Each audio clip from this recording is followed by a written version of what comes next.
Hi viewers, எல்லாருக்கும் வணக்கம். நான் தான் உங்கள் கற்கும் படலம் ரத்னகுமார். நீங்கள் ஒரு இமேஜ் க்ரியேட் பண்ணுறீங்க. அந்த இமேஜ் வந்து பேக்ரவுண்டில் டிரான்ஸ்பரண்ட்டாக இருந்ததுன்னா அந்த இமேஜை எங்கே வேணால் நீங்கள் பேஸ்ட் பண்ணலாம். ஒரு பவர் பாயிண்ட்லையோ இல்லை வேர்ட்லையோ இல்லை வேறு எங்கன்னா காமனாக ஒரு இடத்துல யூஸ் பண்ணணும், ஒரு லோகோவாக யூஸ் பண்ணனாலும் யூஸ் பண்ணிக்கலாம். அது எப்படி நான் வந்து பின்னாடி டிரான்ஸ்பரண்ட்டாக நான் க்ரியேட் பண்ணுறது அப்படின்னு சொல்லிட்டு டவுட் இருக்கும். ஸோ இதெல்லாம் எதில் க்ரியேட் பண்ணலான்னு கேட்டிங்கன்னா பவர் பாயிண்ட்டை யூஸ் பண்ணி நீங்கள் க்ரியேட் பண்ணலாம். ஸோ நீங்கள் பவர் பாயிண்ட்டில் இதை மாதிரி பண்ணியிருக்க மாட்டீங்க. இதுக்கப்புறம் பவர் பாயிண்ட்டை யூஸ் பண்ணி மட்டுமே இதெல்லாம் பண்ணுவீங்க. ஸோ எப்படின்னு இந்த வீடியோவில் நான் தெளிவாக உங்களுக்கு காட்டுறேன். வாங்க வீடியோக்குள்ளே போகலாம்.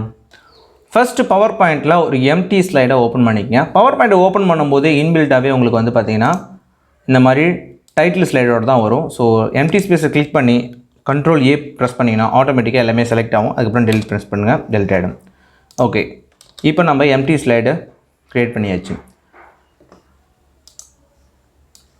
பொதுவாகவே என்னுடைய யூடியூப் சேனலில் தம்ப்நெயிலில் நீங்கள் வந்து பார்த்துருக்கலாம் இந்த லோகோவை. இதை நான் க்ரியேட் பண்ணும்போதே வந்து பார்த்தீங்கன்னா ஒரு வாட்டி தான் க்ரியேட் பண்ணேன். டிரான்ஸ்பரண்ட் இமேஜ் வச்சு க்ரியேட் பண்ணியிருக்கேன். ஸோ இதை நான் ட்ராக் பண்ணி உள்ளே கொண்டு வரேன். இப்போ இமேஜ் வந்து பார்த்தீங்கன்னா ஸ்லைடில் வந்துச்சு. ஆனால் பேக்ரவுண்டில் ஒயிட்டாக இருக்க மாதிரி தெரியுது. அதே சமயம் வந்து பார்த்தீங்கன்னா ஃபோல்டர்லேயும் உங்களுக்கு ஒயிட்டாக இருக்க மாதிரி தெரியும். பட் ஆனால் அந்த இமேஜ் வந்து பார்த்தீங்கன்னா நான் வெளியே கொண்டு வரேன். நீங்கள் கிளியராக பார்க்கலாம், அதுக்கு பேக்ரவுண்டு கிடையாது. ஸோ எந்த இமேஜ் சேவையோ அந்த இமேஜை மட்டும் க்ராப் பண்ணி நான் எடுத்து சேவ் பண்ணி வச்சுருக்கேன். ஸோ அதை தான் இந்த வீடியோவில் நம்ம பார்க்க போகிறோம், எப்படி சேவ் பண்ணுறதுன்ட்டு. லாஸ்ட் வீடியோவில் நான் ஒரு இமேஜை வந்து எப்படி பேக்ரவுண்டை ரிமூவ் பண்ணுறதுன்னு காட்டிருப்பேன். ஸோ அதே இமேஜ் தான் இப்போ நான் பிக் பண்ணுறேன். இமேஜை கொண்டு வந்துட்டேன். ஸோ இதில் ரிமூவ் பேக்ரவுண்டு நம்ம எடுக்க போகிறோம். ஸோ இந்த போர்ஷன்ஸ்லாம் நீங்கள் போன வீடியோ பார்த்துருக்கீங்க. இப்போ நான் எல்லாத்தையுமே செலக்ட் பண்ணி எனக்கு தேவையான போர்ஷன் மட்டும் எடுத்துட்டேன். நீங்கள் செக் பண்ணிக்கலாம். ஓகே, இப்போ எனக்கு தேவையான எல்லாமே நான் செலக்ட் பண்ணிட்டேன். நீங்கள் ப்ரிவியூலையும் போய் பார்த்தீங்கன்னா உங்களுக்கு வந்து வந்திருக்கும். ஃபைன். இப்போ நான் என்ன பண்ணுறேன்னா எனக்கு இது மட்டும் தான் தேவை, நான் எல்லாமே எடுத்து கொண்டு வந்துட்டேன். ஸோ அதனால் கீப் சேஞ்சஸ் அப்படின்னு வச்சுட்டேன்.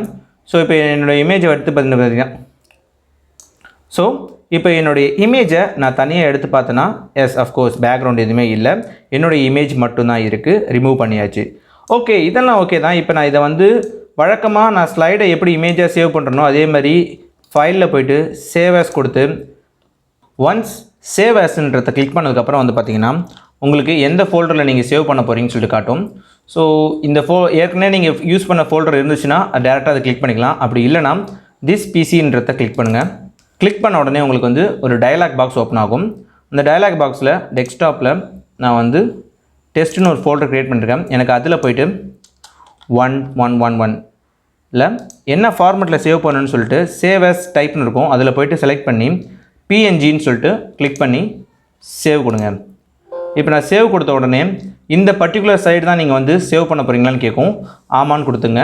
Save this particular slide. இப்போ நான் கொடுத்த உடனே இந்த ஸ்லைடு வந்து பார்த்திங்கன்னா இமேஜாக எனக்கு வந்து அந்த ஃபோல்டரில் சேவ் ஆகிருக்கும். போய்ட்டு பார்க்கலாம்.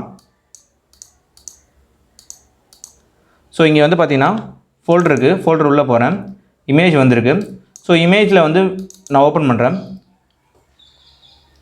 இமேஜை நான் ஓப்பன் பண்ணும்போது உங்களுக்கு வந்து என்னுடைய இமேஜ் மட்டும்தான் தெரியுது. மீதெல்லாம் ஒயிட் பேக்ரவுண்டாக இருக்குது. ஒருவேளை ஒயிட் பேக்ரவுண்டாக இருக்கா அப்படின்னு செக் பண்ணுறதுக்கு நம்ம எதுக்கும் என்ன பண்ணுவோம்னா ஒரு புது ஸ்லைடை க்ரியேட் பண்ணுவோம். ஸோ புது ஸ்லைடை க்ரியேட் பண்ணுறதுக்கு ஜஸ்ட்டு Ctrl+Mன்னு ப்ரெஸ் பண்ணுங்கள். அப்படி இல்லைனா வந்து நியூ ஸ்லைட் ஆப்ஷனை கிளிக் பண்ணி நீங்கள் செலக்ட் பண்ணலாம். Ctrl+M கொடுத்துட்டேன். ஸோ வழக்கமாக டெக்ஸ்ட் பாக்ஸில் டெலிட் பண்ணிடுங்க. இப்போது நம்ம சேவ் பண்ண அந்த இமேஜை நான் இங்கே ட்ராக் பண்ணி ட்ரா பண்ணுறேன்.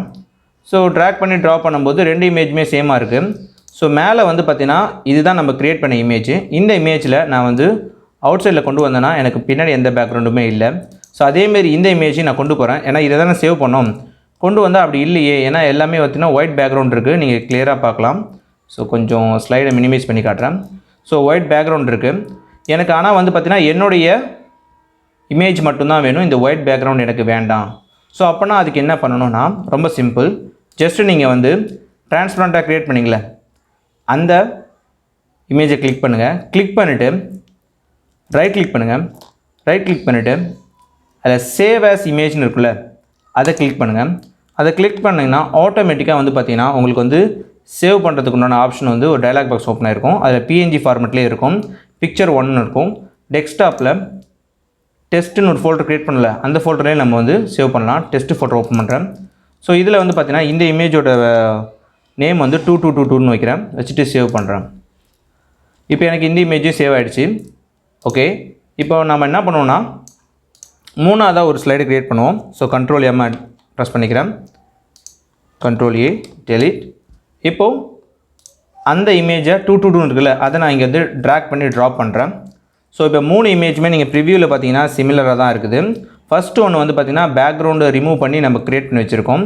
ரெண்டாவது ஒன்று பார்த்திங்கன்னா ஃபைலில் போய்ட்டு சேவ் as கொடுத்து நம்ம பண்ணோம். மூணாவது வந்து பார்த்திங்கன்னா அந்த இமேஜை மட்டும் கிளிக் பண்ணி நம்ம சேவ் as பிக்சர்னு கொடுத்தோம்.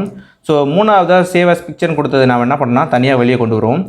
எஸ், இப்போ நான் தனியாக வெளியே கொண்டு வரும்போது நீங்கள் பார்க்கலாம் என்னுடைய பேக்ரவுண்ட் எதுவுமே இல்லை, சிம்பிளாக உங்களுடைய இமேஜ் மட்டும் இருக்கும். ஸோ இது மூலிமா நீங்கள் வந்து பார்த்திங்கன்னா டிரான்ஸ்பரண்ட் இமேஜை நீங்கள் க்ரியேட் பண்ணலாம். That's it. ஸோ இந்த மாதிரி நிறைய டிப்ஸோடு உங்களை அடுத்த வீடியோவில் சந்திக்கும் வரை பை ஃப்ரம் ரத்னகுமார். தேங்க்யூ.